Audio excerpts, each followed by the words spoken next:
Brownie கேட்டாங்கன்னா 1.5 மணி நேரத்திலே கேட்பாங்க. அப்போது நம்ம அந்த ஹீட்டோடு எடுக்கும்போது பிஞ்சு பிஞ்சு வந்துடும்.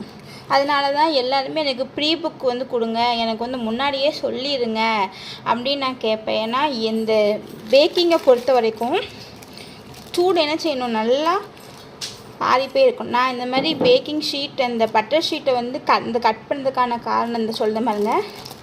இப்படி நம்ம அழகாக எடுத்துடலாம். பார்த்தீங்களா, இப்படி நம்ம வந்து இந்த அழகாக எடுத்துகிட்டு இப்படி வச்சிடலாம். புரியுதா உங்களுக்கு?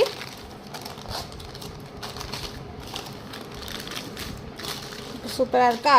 இப்போ இதை வந்து 16 பீஸாகவும் நம்ம கட் பண்ணலாம் அண்ட் 9 பீஸாகவும் கட் பண்ணலாம்.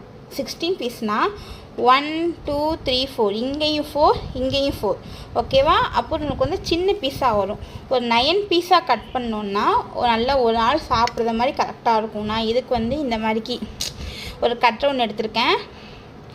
இல்லைன்னா ஒரு நான் நீல இந்த நைஃப் மாதிரி ஃபஸ்ட்டு நீங்கள் என்ன பண்ணணுன்னா கரெக்டாக நீங்கள் வந்து லைட்டாக நீங்கள் வந்து மார்க் பண்ணிக்கணும்.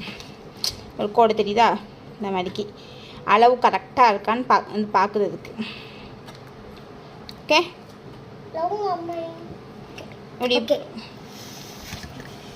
அப்புறம் நம்ம வந்து கட் பண்ணிடலாம். இப்போ கொஞ்சம் இந்த பக்கம் பெருசாக இருக்குது.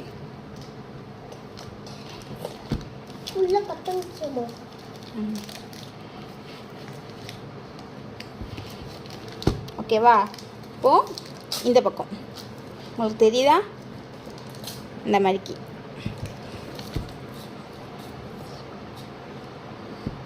ஓகே. இப்போ நம்ம சூப்பராக 9 பீஸாக கட் பண்ணியாச்சு. இப்போ நம்ம இதை எப்படி எடுக்கணும்னா இருக்குல்ல, இது வந்து இந்த கார்னர் இருக்குல்ல, இந்த கார்னர் வந்து ஒரு இது கொண்டு வந்துக்கோங்க. டக்குன்னு இப்படி சரியும். இப்படி சரியும் போது நம்ம இது வந்து எடுத்துக்கலாம். இங்கே பார்த்தீங்களா அந்த பீஸ் எவ்வளோ சூப்பராக எவ்வளோ பர்ஃபெக்டாக வந்திருக்குன்ட்டு. நீங்கள் வந்து சூடாக இருக்கும் போதே எடுத்திங்கன்னு வச்சுக்கோங்களேன், இந்த ஒரு பர்ஃபெக்ட் கிடைக்காது நம்மளுக்கு. ஓகேவா? இல்லை பாருங்க உள்ளே எவ்வளோ சாஃப்டாக இருக்குன்னு. இதை கண்டிப்பாக நீங்கள் ட்ரை பண்ணிவிட்டு எனக்கு வந்து பிக் அனுப்புங்க. நான் வந்து இந்த இன்ஸ்டா ஸ்டோரியிலலாம் வந்து போடுறேன்.